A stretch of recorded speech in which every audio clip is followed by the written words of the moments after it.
Ayan guys, no, meron tayong iba't ibang heater dito guys, no, ng washing machine. Ito ang gumagamit nito guys, ng mga heater na ito ay mga front load, no, yung at saka meron din tayo guys na top load na gumagamit dito, yung mga STEM technology na washing machine, no. So ito guys, mga heater, no.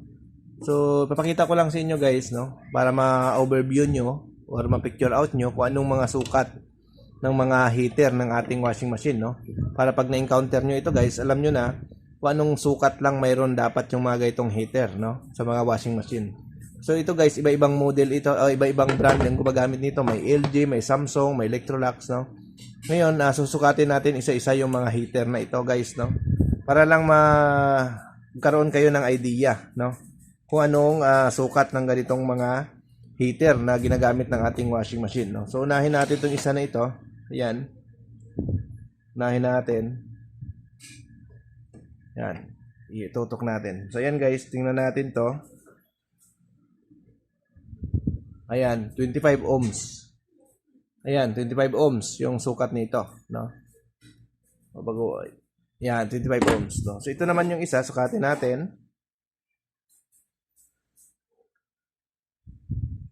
Ayan, 29 ohms, no? 29 ohms. Ayan, so ito ay Electrolux, tapos ito naman LG, no? So ito naman, ito guys, ano to, LG din to, top load. Sukatin natin. Makita natin kung anong sukat nito. Ayan. 37, no? 37 ohms naman ito, no? Ayan. So ito naman Samsung front load. Yung inverter, no? Sukatin natin.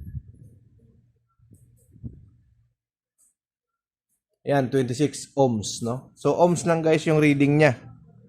No? Ohms lang. Ayan, 26. Ayan, ganoon din ito, no? Sukatin natin.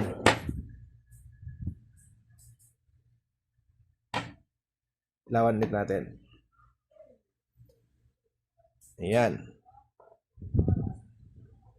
Ayan, 30 ohms. So, ibig sabihin guys, ang reading lang talaga nito, 20 hanggang 40, no? So, dyan lang yung range niya, 20 hanggang 40. Doon lang yung pinaka-range ng reading ng mga heater guys, no? So, kapag na-read nyo sa guys ng 50 above or 20 below, ibig sabihin guys, may problema na po yung heater. Either mahina na yan, uminit, no? Hindi na yan siya umiinit ng todo kasi mababa na yung kanyang reading, no? So ganun po guys, no?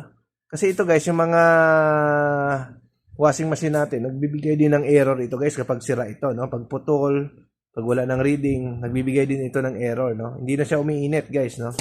Ayan, so ganito ito, no?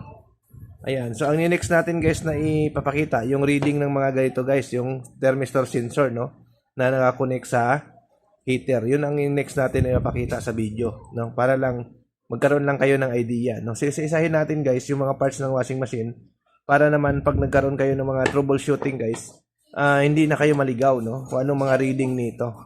Ayan, tulad nito, no? Ayan. So ito guys, mga galing ito sa mga lumang washing, no? Yung pinart out namin. So mga good ito, no? Galing lang ito sa part out, no? Ayan.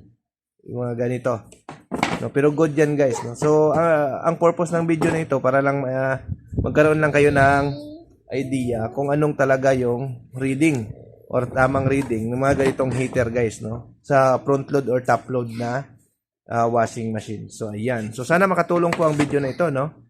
Maraming salamat po sa mga nanonood at sa mga bago lang dito sa video ko, mag-subscribe po kayo guys. At marami pa tayong mga videos na ilalabas, no, about automatic washing machine, no? Kung kayo po ay technician guys, sundan nyo lang yung mga video natin, magkakaroon kayo ng mga ideas kung paano tayo mag-repair or paano natin titestingin yung mga parts ng ating washing machine. Ayan. Okay guys, maraming salamat sa panood. Bye-bye.